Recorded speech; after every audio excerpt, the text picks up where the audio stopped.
Welcome to Voices of the Community, which explores critical issues facing Northern California communities. We introduce you to the voices of community thought leaders and change makers who are working on solutions that face our fellow individual community members, neighborhoods, cities, and our region. This is George Koster, your host. Welcome to our one-hour special on the importance of public libraries to our communities and how the combination of the COVID-19 pandemic and economic meltdown has impacted our libraries. In the process of developing this special episode, we reached out to friend of the show, Susan Stuart Clark, to help us bring together our wonderfully informative panel discussion and to co-host this special episode. Susan, over to you. Thank you, George. My name is Susan Clark, and I have an organization called Common Knowledge, and it's a pleasure to be back on your program. You may recall the first time I was here, we were talking about best practices in community-driven design, and I featured a project where diverse community members doubled voting turnout. Who were these amazing people? How were they able to do that? And the backstory is they were library-based adult literacy students. And that was how I got hooked working with libraries. So Common Knowledge has a mission of helping communities develop their capacity to listen together, learn together, and lead together. It's not just a tagline. I've been working for decades with cities and counties across California on issues such as healthcare, housing, transportation, early childhood development. And I've had the opportunity to also work with state agencies, local regional agencies, corporations, foundations. And the through line in the work across all these sectors is how libraries are really one of the most potent portals in helping communities understand how to address the challenges they face, as well as how to discover new possibilities in facing these challenges and coalesce new talent and energy. And that's in addition to all the other great stuff that libraries do. So when you invited us to think about how we could discuss what has COVID done and how have libraries responded, I thought immediately of two local leaders. I've had the opportunity to work with Derek Wolfgram in Redwood City, where the library was at the core of helping the community have breakthrough learning around housing. And then we did some other cool stuff after that. It was no surprise to me then when I found out that Derek and his team at Redwood City Public Library were recently nominated to be one of only 15 libraries across the country for the National Medal for Museum and Library Service. Fantastic. And who also came to mind, I'm a fan of Jayanti, Addleman, Public Library Director in Hayward. And like Redwood City, Hayward is an extraordinarily diverse community. And the library is at the center of so many different things. It plays multiple roles. And I was also delighted to hear that Jayanti was recently selected as one of the national I Love My Librarian leaders.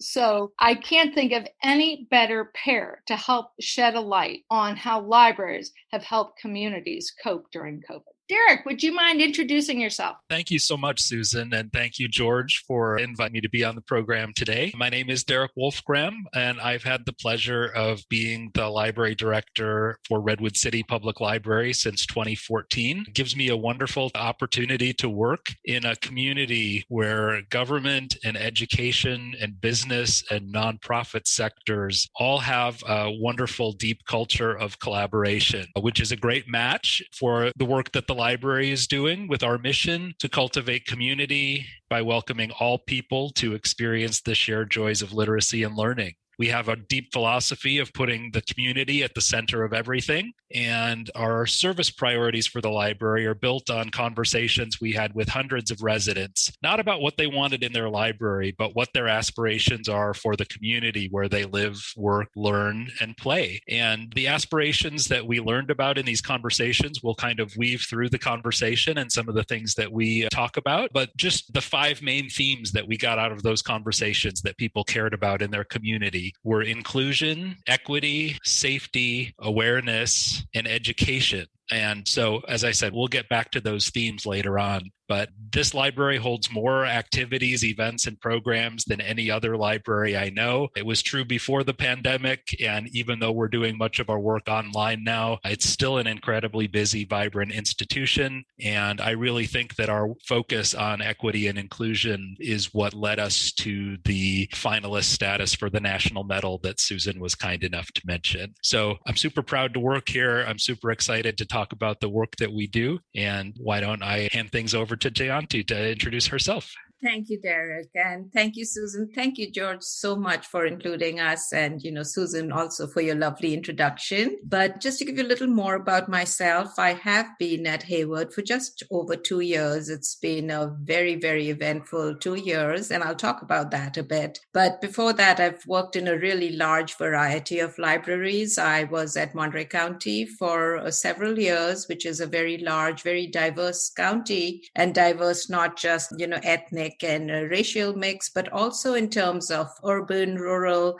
So I have a real feel for how California works. I always think of Monterey County as kind of a little microcosm of California. And, I'm also currently the president of the California Library Association. So I have also that perspective. I have to keep it in mind at all times as we work. But it's definitely been a very interesting last 2 years. I feel like all my many years of working in libraries have just all come together. This is it. We've really been put to the test. And I think libraries in California and especially in the Bay Area have really proven their mettle. And we have come through for our communities so well. And I'm sure we'll talk a little more about that, but I'm really excited. I came to Hayward. It's, as Derek mentioned, extremely diverse. And that was one of the reasons why I chose to come to Hayward. But over the last 2 years, we've really, with all of the events happening in the world and in the nation, the focus has obviously been on diversity, inclusivity, all of that. But one of my very strong interests is also accessibility. A lot of places we talk of DEI, but in Hayward, we took it to IDEA, which was inclusivity, diversity, equity, accessibility, and then we added L to it, which is learning. So not only are we focusing on learning in the community, but we ourselves as a library are constantly learning. So we work with our ideal, and I'm sure we'll talk a little more about that. But thank you so much. Jayanti, I love that you brought up the theme of learning and the lifelong learning that the library provides for all age ranges, and then how you and your team and Derek and his team have been through your own learning experience. It was showtime, right, during COVID? Yep. And as a backdrop for talking about how you adapted or adjusted during COVID, I'm just wondering if you could tell the listeners maybe a little bit of an overview about what the Hayward Public Library provides. What is the part that people may not understand about the library's role in the community? So Hayward, one of the things which, even though I did a lot of research before I came to Hayward, which really surprised me myself, is the level of service we provide to young people. Hayward has a very young population. We're a very large immigrant population, new residents in the United States. And the children in school, many of them need a lot of help because either the parents are both working all day out of the house, the parents don't necessarily understand the system, or just, don't speak the language. There are many reasons. So at Hayward, we have this really strong program of being in school. So we have 10 homework centers, and we really sort of focus so strongly. I mean, children, it's a cliche, but children are our future, and we feel very strongly about that. And so we've been doing this. And of course, when suddenly all of the schools closed and all of our library branches closed, and we were like, how do we help the children? We need to continue to do this. And so pivot is the word of the day for us. We're constantly talking of how fast we pivoted, but literally the day we closed and we knew it was going to be a long closure for the pandemic is we started our e-cards. That was the first thing. Get the e-cards. People should be able to get their library cards without coming into the library. Immediately we started that.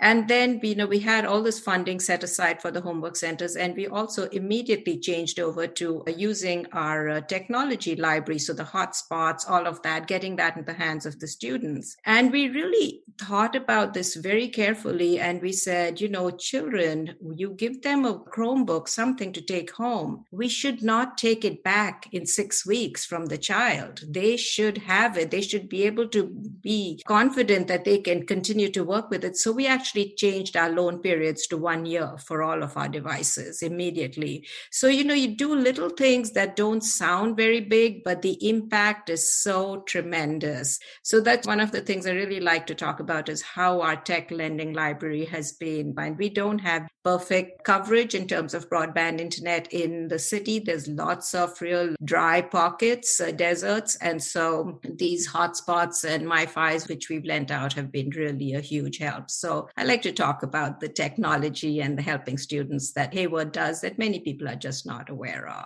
That's a fantastic example. And Derek, as you begin to roll out all the amazing ways that you pivoted and responded, what is the starting context that people need to know about the Redwood City Public Library? I think in a lot of ways similar to what Jayanti's talked about, that the immediate concern definitely as libraries closed and as students went home, there was a lot of concern about connectivity. And we did many of the similar things with our hotspot devices, being able to get those checked out to people, extending loan periods, working with community partners that we had relationships with to make sure that the most needy folks in the community were the recipients of those devices, because the school districts actually did a great job in Redwood City of helping the students with connectivity. But there were a lot of folks that fell through the cracks for various reasons, whether there were language barriers to understanding what was going on. In some cases, it's multiple children in a household and there's only one device per household. And they actually, you've got multiple families sharing a dwelling and there's not enough bandwidth in a single hotspot to account for all of those needs at the same time. And so we filled in a lot of the gaps. In terms of other things that we changed or started doing right away, one of the things that we did was shifting a lot of those programs and events and activities that we talked about, that are such a critical part of Redwood City Public Library's identity, moving those online. We were always, for the very reasons of the digital divide, we were hesitant to want to do online programming because we were afraid that there would be segments of the community that would be left behind because of their connectivity. And what we've actually found out anecdotally since the pandemic started and we shifted our activities online is that we've actually made things a lot easier for engagement with the library for some different categories of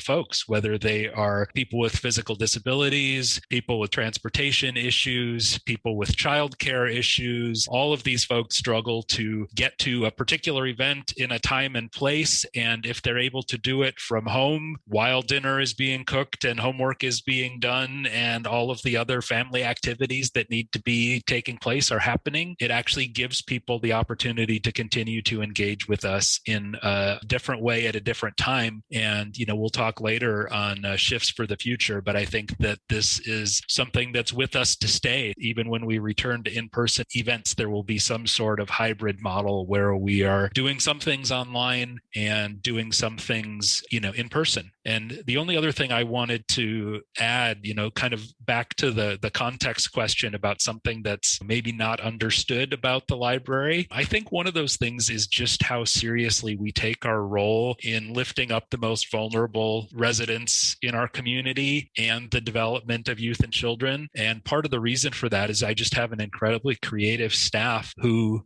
does really fun, engaging things. We have some activities that we do that range from our human library and library takeover programs. We have beehives on the roof of the library. During the pandemic, we've started an online story time series called Stories from Our Community that we've invited partners in to read stories. And those partners have ranged from firefighters to Caltrain engineers to circus performers to the Black Student Union at the local high school. So I think, we're always doing things that seems so fun and engaging that the stealth mission of the critical social support and lifelong learning almost gets buried because it just looks like we're just doing things that are fun. But all of these things have a critical role in lifting up our community.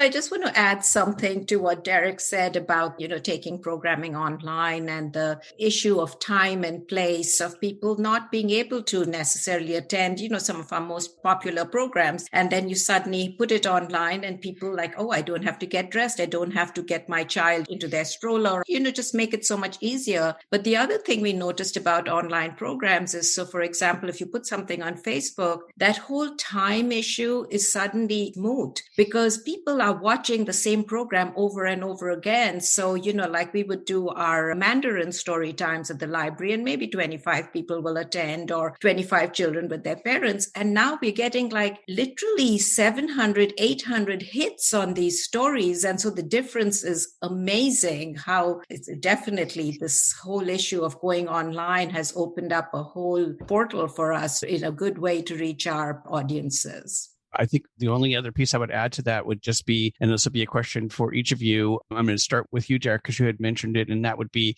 so much of library experience is what I would consider to be analog in that it's in person. The library has really been the community center, and I think it's even becoming more the digital community center and community square. So for the marginalized folks in communities, especially the unhoused community members who use the library as a way to have access to technology, an email address, for services, et cetera. And then for community members who don't have access to technology, how has COVID-19 impacted your relationship and the ability to help serve those patrons? It's a great question, and it's something that we're actually still working through a year in, particularly with our unsheltered population. The way that information gets out to that community is word of mouth and is, one-to-one connections. And it's very difficult to do that in an environment where people are worried about the public health concerns about interacting with other people. And, for our unsheltered folks, we provide a whole array of services. One of the most critical is actually our restrooms. And one of the things we had to do within a week of shutting down the library was we realized that we needed to get accessible portalets and hand washing stations in the parking lot of the library, because that's a role that we play. We're a public restroom in a very public, very welcoming space. And all of those public welcoming spaces went away, and there wasn't any place for people to go. And so we had to shift kind of our Maslow's hierarchy of needs, how we were looking at things. And we've started doing a lot more that's around food and shelter, in addition to continuing to do some things that are about intellectual enlightenment and some of the, more profound impacts that we try to make on our residents. We had to take care of some of the basics for people as well.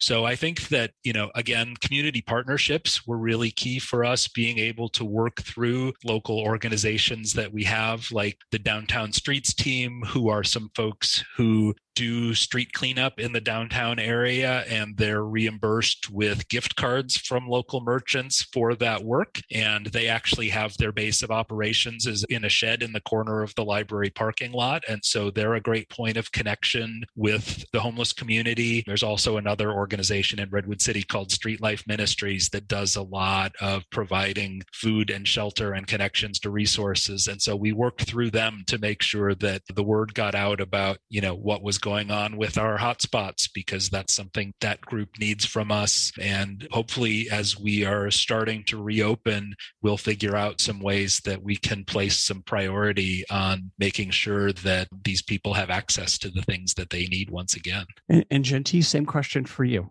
Yeah, so, similar to what Derek said, is we are the de facto daytime shelter for our unhoused populations. They do come in. It's a warm place. It's a safe place.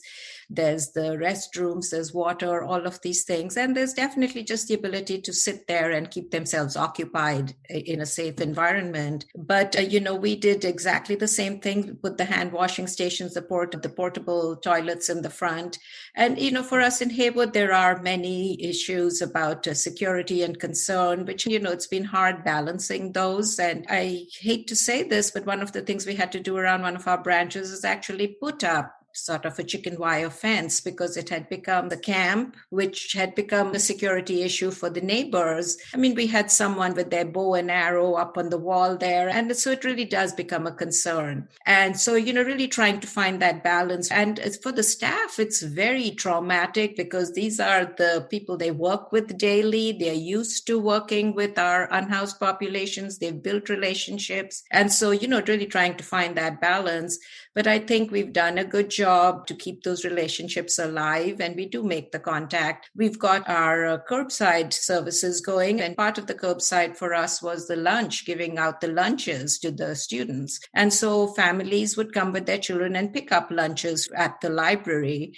And Hayward was one of the first cities in the country to start free testing when COVID happened. And so the library was very involved in all of these. The library, we were part of the volunteering to give out the lunches. We were part part of the testing. I myself was one of the first, probably non-medical, non-uniformed volunteer at our testing site. And so we've really tried to keep the relationships there and make sure we are still reaching our populations as best we can, helping get the word out about the services that are available. And, really also being a voice as the city talks and we make policies and we make decisions. The library is at the table and trying to speak for groups that we've served traditionally. I mean, the porta potties was a huge part of, making sure we have that bathroom right there for our regular users. You've already shared, both of you, Derek and Jayanti, great examples across a range of older residents, younger residents, people with different living situations.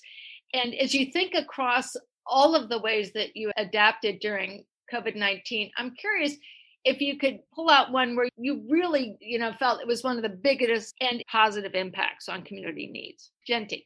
Oh my gosh, that's a really, really hard one for me. I just feel like every day we've been doing so much, and it's been really hard in a way that you keep wanting to do more for the community. And I know my staff always say to me, I don't know how to say no to any idea. For me, all ideas are good ideas and let's try it.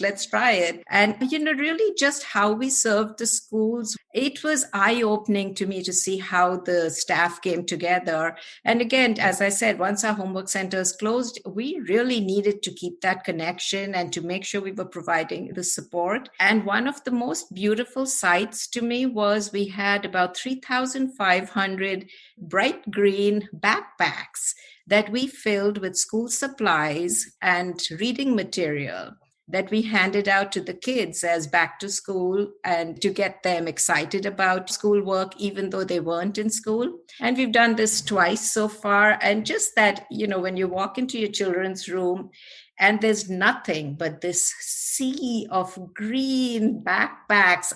It was very emotional for me. It sounds silly to get emotional about backpacks, but I did.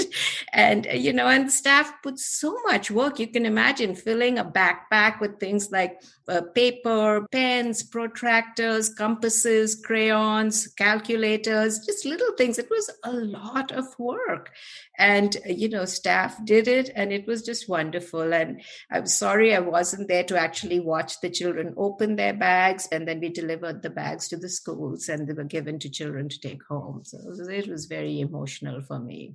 That's a beautiful visual. Derek, thinking about of the things you've done, what's a positive impact that you really feel, the value? So I have a couple things that have come to mind. One that I'll mention first because it sort of ties into Jayanti's backpacks is we've done a series of programs from very early on in the pandemic where we've had craft kits that are available for families to come and pick up together. And it's remarkable, especially shortly after the shutdown and when people were not going anywhere, the level of excitement to families driving by the library and having somebody put a few popsicle sticks and pipe cleaners in their trunk and then posting a video online later about what you can do to put together, those activities. People were just so desperate for things to do together as a family that those craft kits were kind of a godsend for a lot of people. And we had, within a few weeks of starting, we would have lines of cars that wrapped around our parking lot out into the street, around the corner, back under the Caltrain tracks and the underpass. Like we'd have 100 cars show up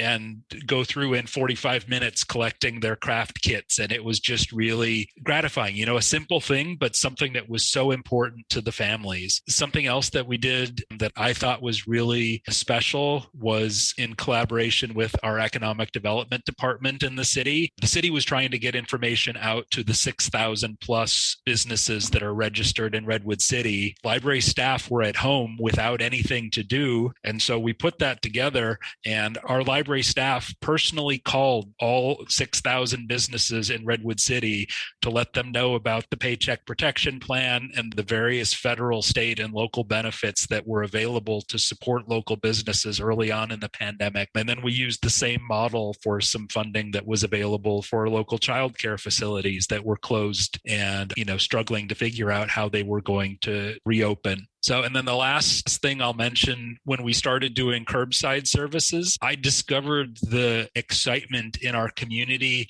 and the value and the importance of books. And that may sound like a funny thing to come from a librarian, that I would be taking that for granted. But so much of my time is spent on these community partnerships and these high-minded inclusion and equity initiatives. And my gosh, the hunger for books that arose in our community when there were a couple months where people couldn't get them, and the level of gratitude that people had for being able to do that was really impressive. And then one last tiny story I have to share. It was March 14th of this year. I got an email from a single woman who had moved to Redwood City on March 14th of 2020, right as everything shut down. And she has been living in her apartment, and she hasn't gotten the opportunity to go out anywhere or see any things or meet any people or make any connections, except that she requested an electronic library card that first weekend that she was in town. And she wrote to say, "I'm celebrating my 1-year anniversary of being part of this community with you, because you have been the point of connection for us for the past year. You have been my social life, the library." Great stories. So, Jayanti, you've been at the library for a long time. I think it would really be wonderful if you could share with the audience perhaps one of your favorite stories. Could be of a person or a nonprofit or community-based organization that you've worked with over the years.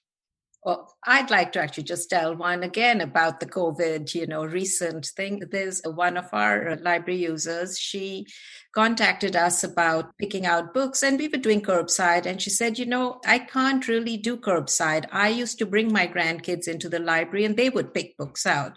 So I just need you to pick the books out for me. And so staff said, okay, we can do that. And she said, just start from A and go across. Pick out. You know how librarians are. The thought of just not putting some thought into selecting books was very difficult for them. So anyway, they had conversation with her, and they talked about, what the ages of her grandkids were. And so they began to put these book bundles for her, and she would come and pick them up. And then she called me back, and she was just so, she could almost tell she was almost crying about how happy she was, because her son, who was divorced, and he had moved with his kids, they just moved away. And so she had started reading the books to them every night before they went to sleep. And she said, and every night on my iPad, I read your books and I watch my grandkids fall asleep. And I also watch my son fall asleep at the same time. As I read. And so, she said, not that he's bored, but you can tell he's so tired as a single dad, and he's so grateful that his mother can do this from far. And she really kind of appreciated the way the librarians had done it. But I just loved that story. And I told her, you really need to take a video of this whole scene, and I want to put it on our social media, share it with the public. But, the other thing, when we closed, the staff were really suffering from this withdrawal, not being able to see the patrons. They're so used to talking to people, and we're all about service and that contact. And so when we decided to do curbside, we were going to launch our curbside, staff just said, we have to do something, really make this a moment. And so they made a music video. It was just the most fun music video. And it's hard to explain this, on a radio show.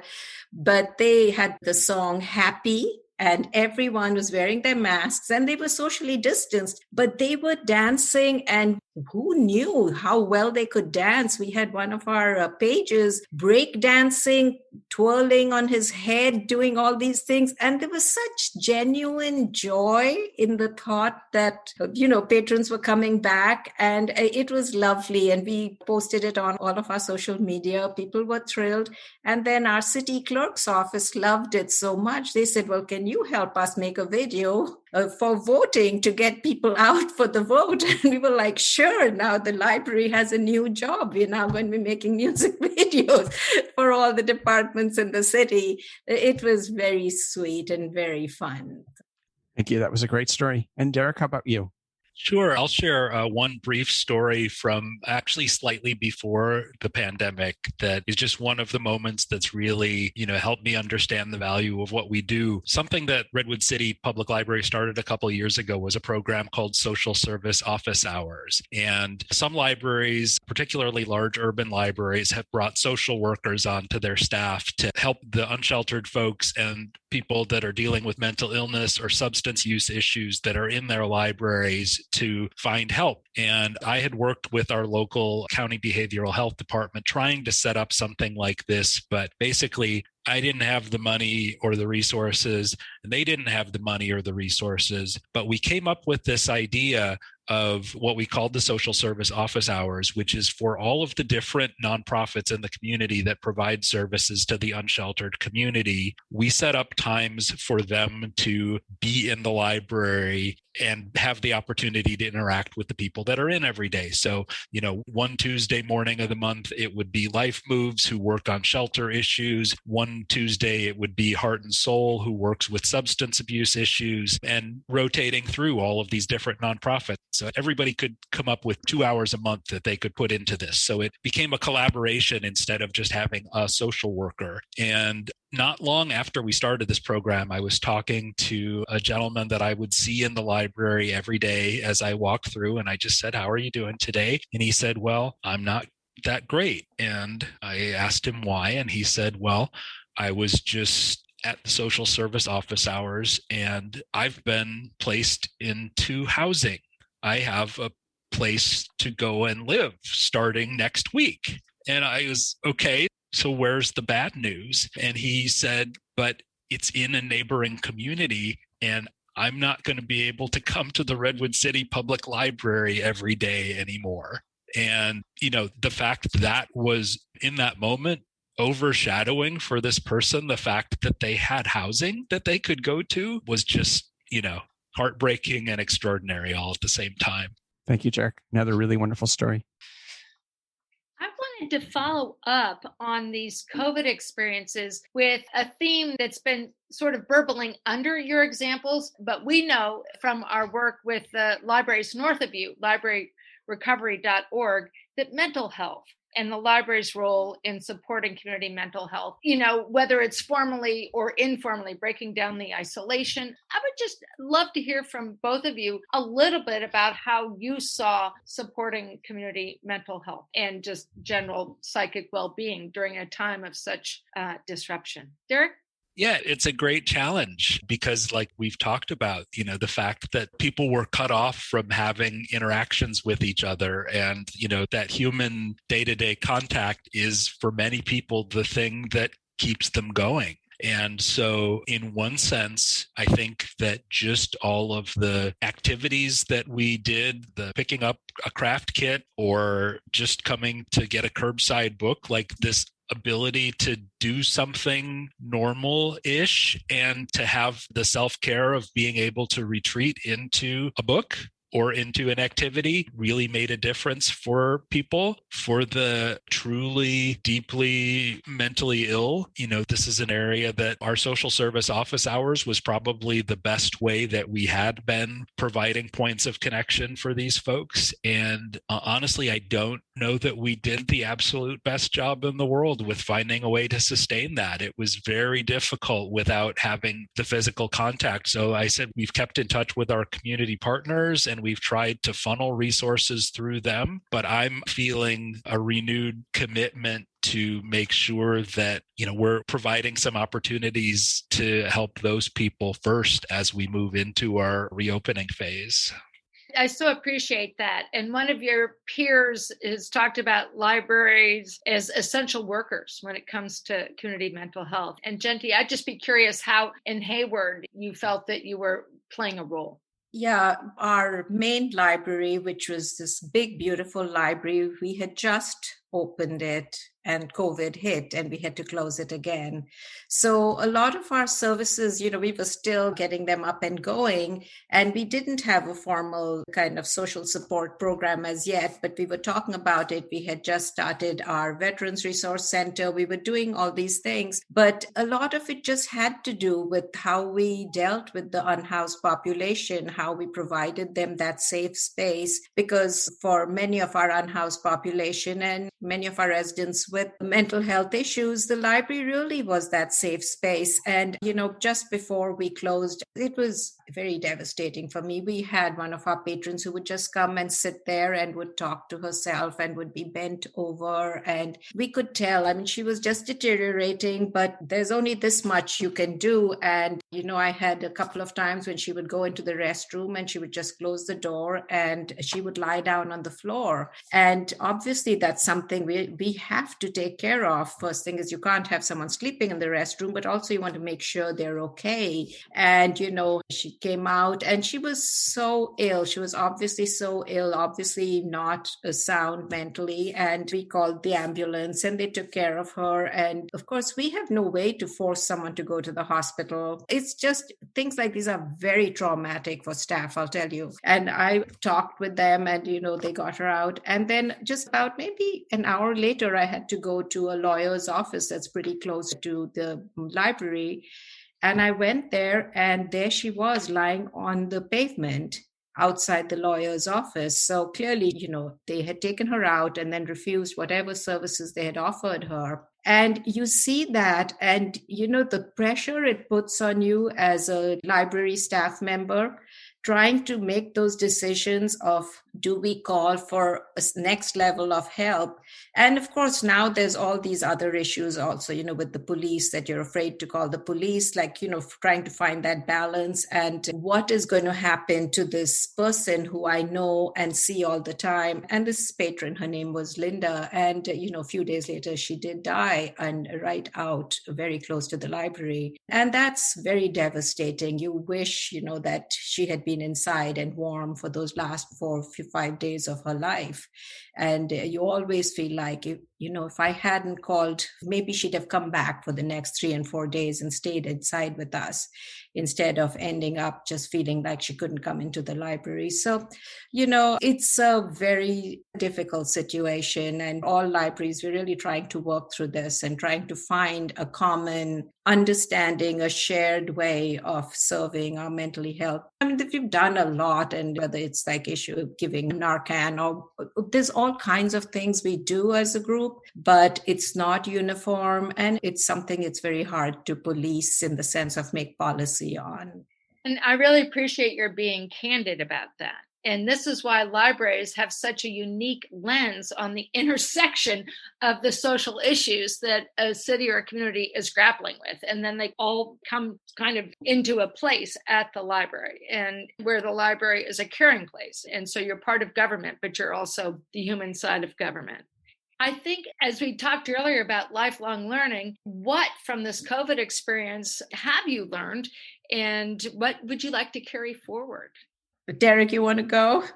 Sure. I'll take a stab at that. One of the things we learned, and Jayanti hinted at this or talked about this earlier, that I'm just grateful for, and I knew, but it helped reinforce for me, is the incredible passion of the library staff for service to the community at every phase of our reopening. When we started bringing people back into the buildings, when we started doing curbside services, when we expanded curbside services, when we announced our upcoming opening date that we'll be reopening to the public, every time I expected there to be pushback or concern or safety worries from our staff. And every time they said, oh, thank goodness, we're going to be able to serve the community better once we go to this next phase. And that's just amazing that that's people's perception. There were discussions in December when case counts were so high and everything was shutting down, and there was the statewide shutdown order that, questions about whether we were going to shut down our curbside services. And I said no, because if our practices didn't feel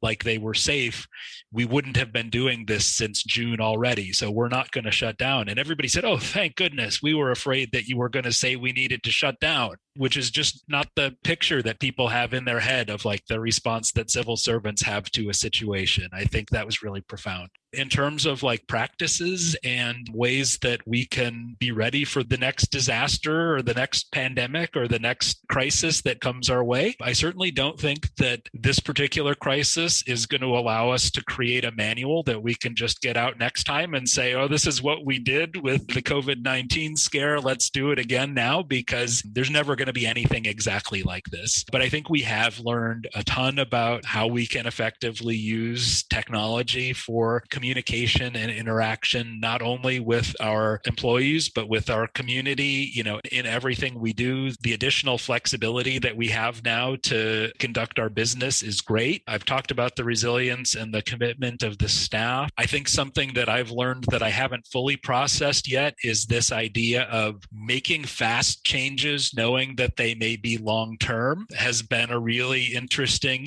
government does not usually move at the speed that the shutdown in March happened. We went from deciding on Friday that we were going to be closing on the following Monday to actually multiple health orders coming out between Friday and Monday that said, okay, now you can only have 100 people in the building. Okay, now you can only have 50 people in the building. And so each day we were literally adjusting our services just to get to Monday so we could close. And so there's a balancing act there between how reactive you want to be to each individual change. And I think that we've just learned a lot about decision making in that stressful environment. Something Jayanti alluded to with the video production is actually our staff. We have a bunch of video production experts now that we didn't have a year ago, because so much of the work that we've done has been through recorded video. That's actually going to be integrated into our service model going forward, that we have the ability to create content in that way. And then a lesson that I'm still hoping to learn that I haven't quite yet is the community engagement and conversations and feedback loop with the community during a time like this. Without the chemistry and the magic that happens with in-person gatherings, it's really difficult to continue to have the kind of meta conversation with the community about what the library is about and what the library needs to do next. We're blessed to be working in an environment where we have a number of really strong relationships with community partners. And so we can rely on them as key informants and experts and proxies for the residents of our community. But I'm really honestly just looking forward to the day where we can have a bunch of people in a room and have a conversation with them again about the library and what we're trying to accomplish, because I feel like that's something that we haven't figured out a good way to do in this environment. Jayanti, what have you learned? Also, I will say the first thing was humility. If anything really brought me to my knees, it was the pandemic. I've been in libraries a long time. I've seen Loma Prieta. I saw what it can do to a building, what it can do to your shelves, how they can be just twisted. In Monterey County, I've seen floods. I have seen major fires where we've had to evacuate a whole building while there was ash, the size of $1 piece falling on our heads. You could see all of your faces are glowing orange and you're evacuating this library. And the one thing that was really standard in all of those disasters was the first response for us as libraries was, how do we get the books back into the patron's hand? When COVID started, when it broke out, the first thing we were told is no one can touch your books anymore. So we actually had to immediately say, no lending out books, keep what you have, please don't bring it back. I mean, we were in this whole panic mode of we are libraries and we have to tell people you cannot touch our books. And that was a shock for many of us. And then, of course, it took a little while and then you realized, yes, you could, and you did the quarantine period and all of that. And we went through that. But, I really had thought I have seen it all. No one can surprise me anymore. I was so wrong. But we got through it. And it was really kind of, as again, Derek Derek referred to, that we really kind of rose to the occasion and were able to make these decisions fast and really change, because information was changing so fast every day. But the one thing that really we were ready for was, as I mentioned, I came into Hayward and we had got this new library. I was hired, and one of the charges I was given was to get the new library open. It was highly delayed. The community was extremely unhappy.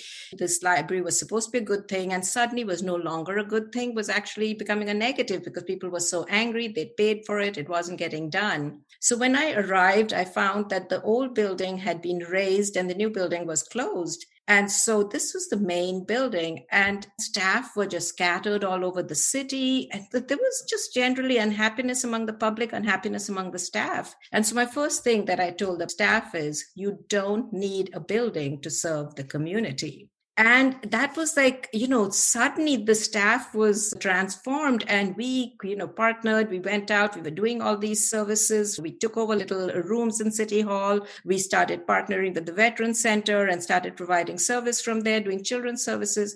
But that concept of you don't need a building to provide library service really stayed with us. So in that sense, I think we were somewhat prepared and were much more comfortable with this idea of we didn't have to see our co-workers every day. We could still serve the community. So that was a really good thing, being able to do that. The other thing was really how key our role is in communicating with the public. The libraries in almost every community are the most positive aspect of a government service. We are without doubt the place where people communicate most, where they actually see their government workers. And it's true, like road workers are out in many areas, but they don't talk to the public the way we do.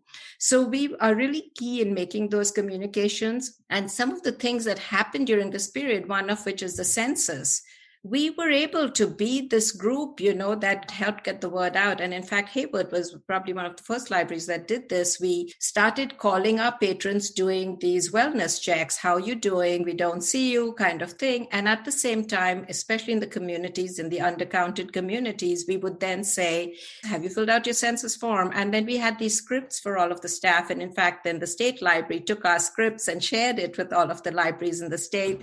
This is a really good use of library resources and library staff. And so that was kind of wonderful to do that. And so then, of course, during elections, the same thing, we were able to be these centers and help get the word out. And, this year, as you remember, this last year, the elections were very kind of stressful. People were worried, how's it going to go? And so again, libraries being this trusted institution, we were able to use that power to help get the word out and help get the vote in. And before I talked to you, I was talking to our California Redistricting Commission, and we are talking about doing exactly the same thing. I feel like I'm lucky to have my role at the California Library Association to be able to help get this word out. We want to support this, make people aware of how important it is to be part of this process.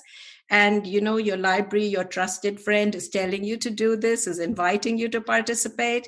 And so, really taking our role very seriously as this voice for so much that's so important, that civic voice in the community. And really keeping that, it's a big responsibility. It's a weight on our shoulders, but I think we stand proud and do it well. And really remembering that's a role we can always take on. And we are there for the community, and we are there to serve and serve well.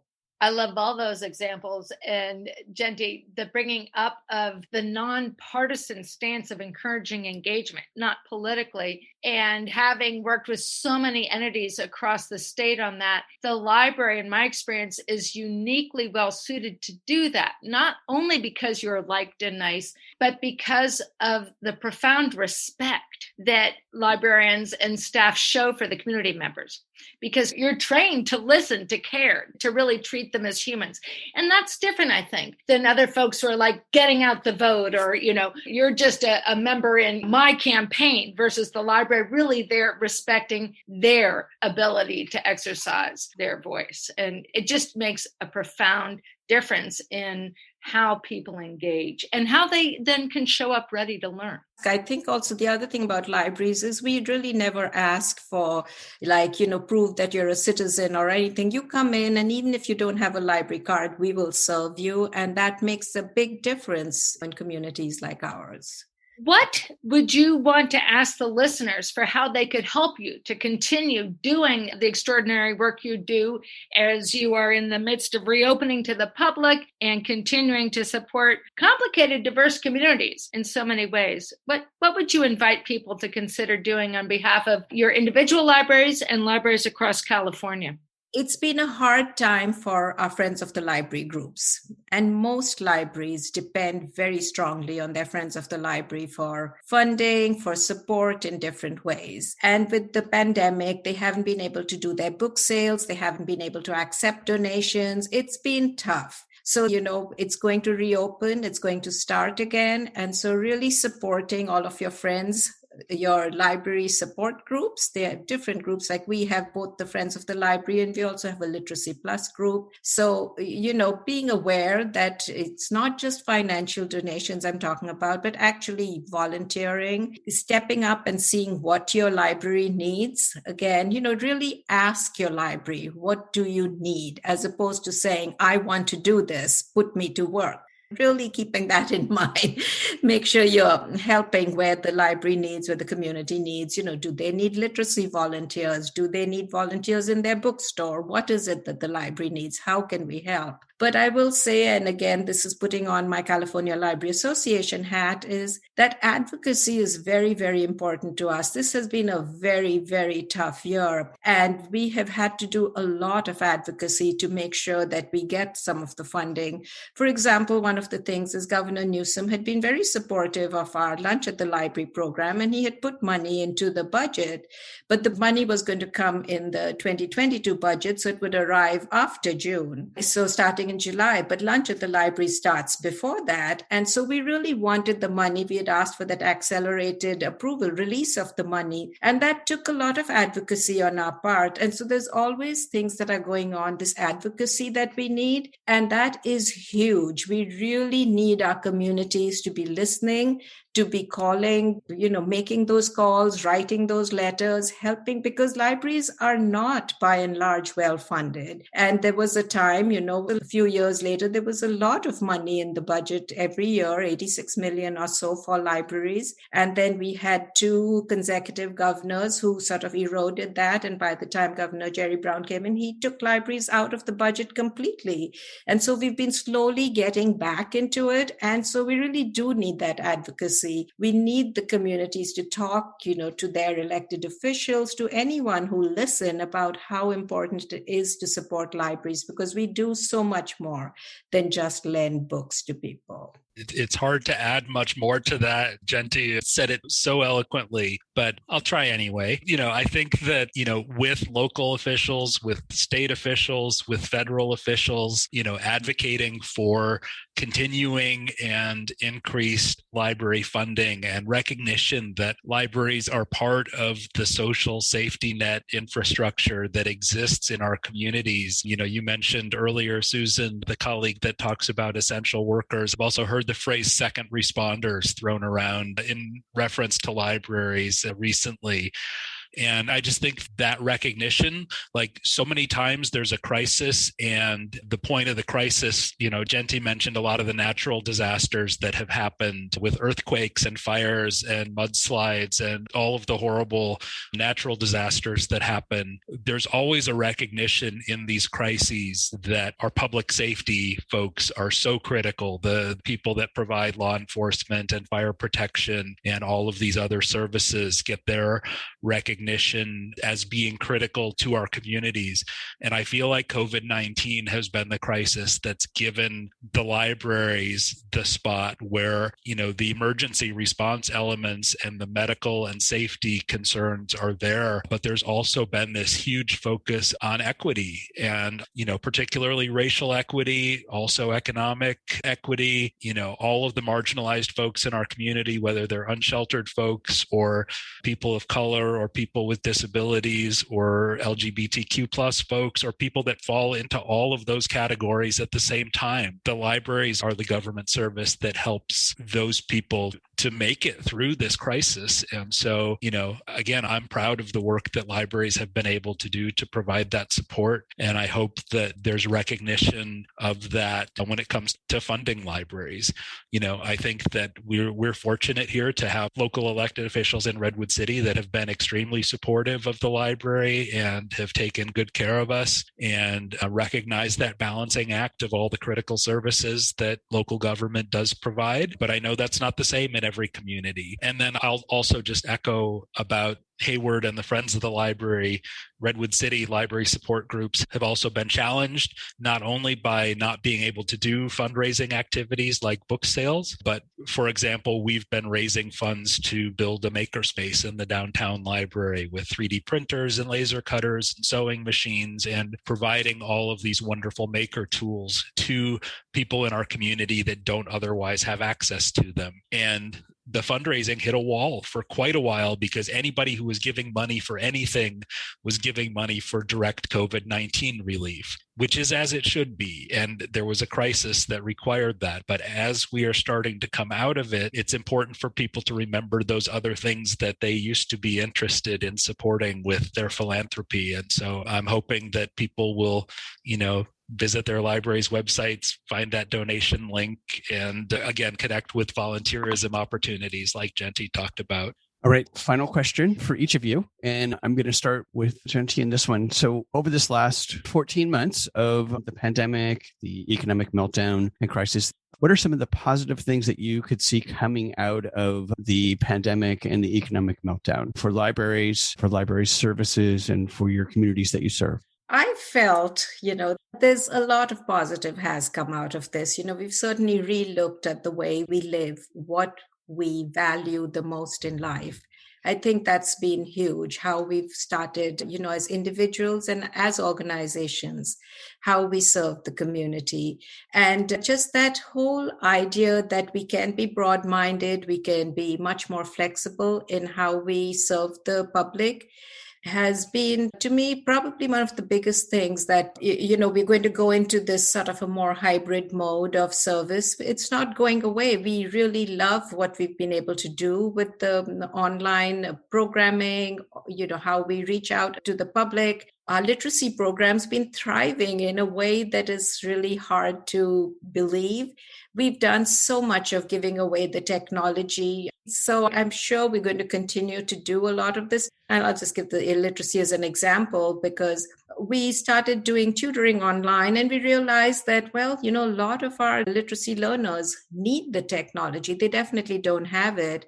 And so we partnered with the community agency that refurbishes old computers, and we started giving that away. But we did it as a loan-to-own program. And so they start off as a loan, and we would set some goals for our literacy learners, and then the computer would become theirs. And these were not high bars, but it was still something that you had to participate. But just realizing, I think this was something we could have done even before the COVID crisis. We could have been getting computers to get into the hands of our learners, but it put us into a situation that we had to rethink how we provide service. And so just this whole rethinking, looking at things with new eyes, thinking of how can we do it differently, and are we really reaching people the best way we can? And I think that's going to be big. The other thing about COVID, again, and this is related not just to COVID, but to all of the things that happened in the last year in the country, is really being much more aware of our equity, diversity, inclusion, which, we took pride. I think libraries have always been proud in how we've served the community, but you suddenly realize maybe we aren't as good as we thought we were.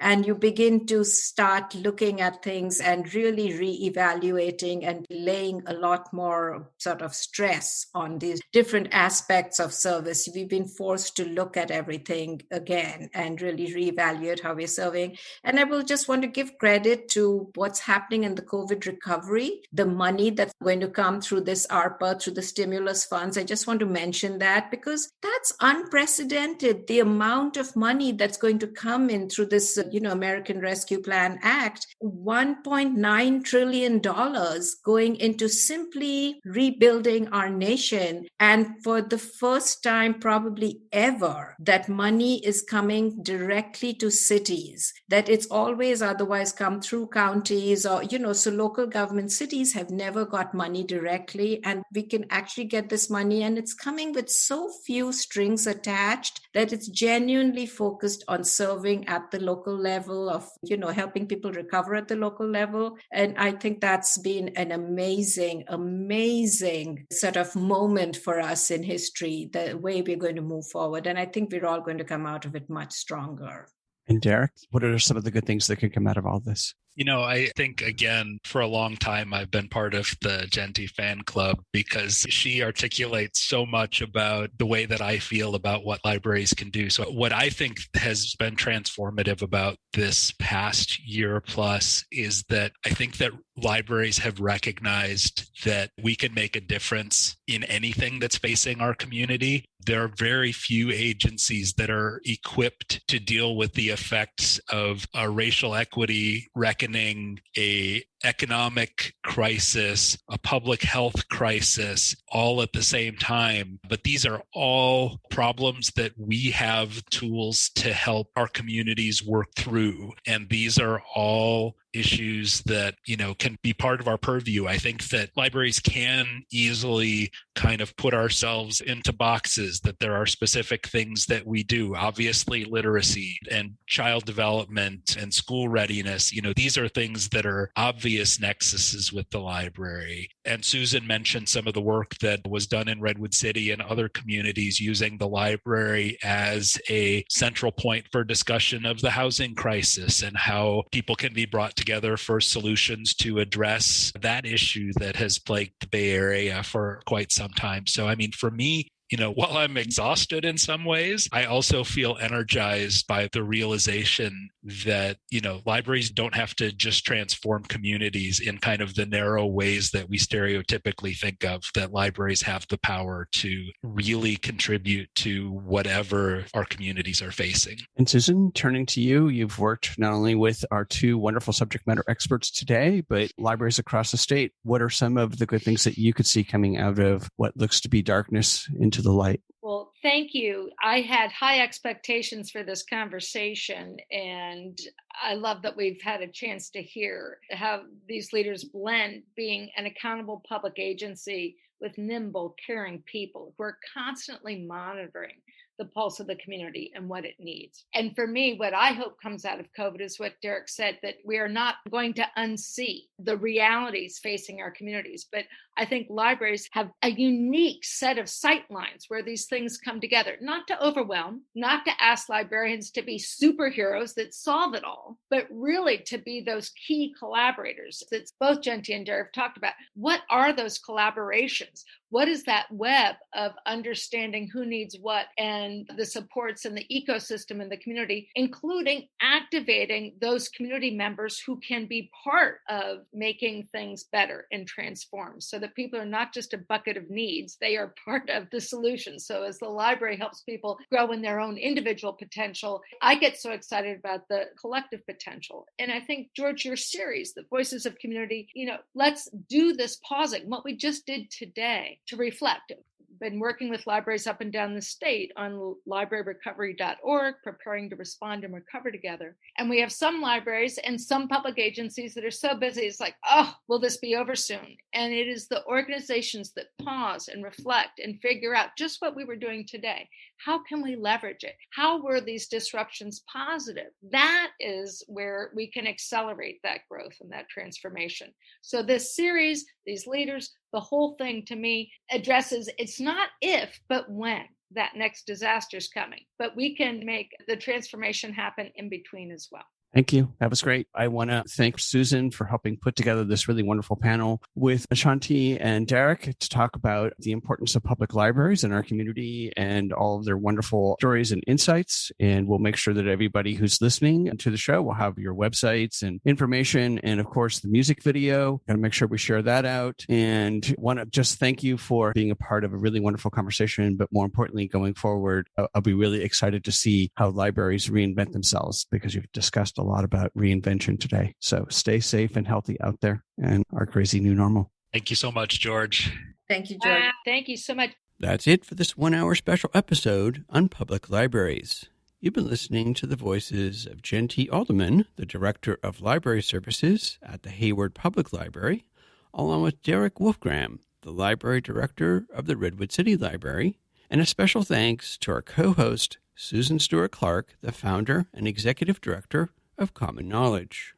For more information about the programs and services of the City of Hayward Library, please visit their website, hayward-ca.gov/public-library. For more information about the programs and services of the Redwood City Library, please visit their website, redwoodcity.org/departments/library. For more information about Common Knowledge's services, please visit their website at ckgroup.org. And to get engaged in helping our libraries, please go to libraryrecovery.org. You can also listen to Susan Stuart Clark in our What's Civic Innovation episode in our archive section. Please listen to the companion episode of this public library special in episode 10 with Lucy Faulkner and Don Logston, the co-founders of Serendipity Films, about their documentary film, Free for All, Inside the Public Library. Go to serendipityfilms.org and sign up for their newsletter to find out when free-for-all showings will be coming to your community. We hope that you enjoyed the insights, points of view, and personal stories from the voices of changemakers and their nonprofits and small businesses featured in this series.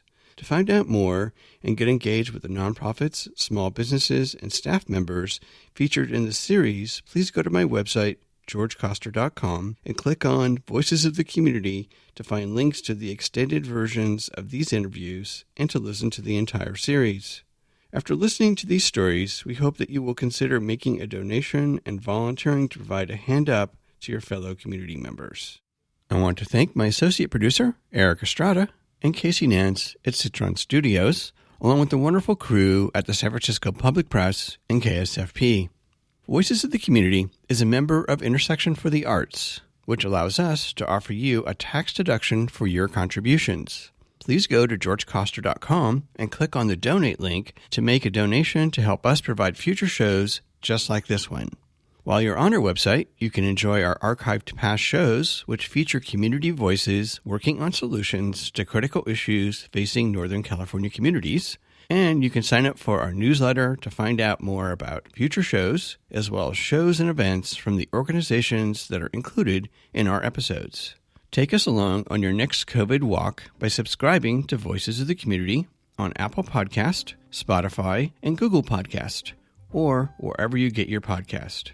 You can follow us on Twitter at George Coster, and we'd love to hear from you with feedback and show ideas, so send us an email to george@georgecoster.com. I'm George Coster in San Francisco, and thank you for listening.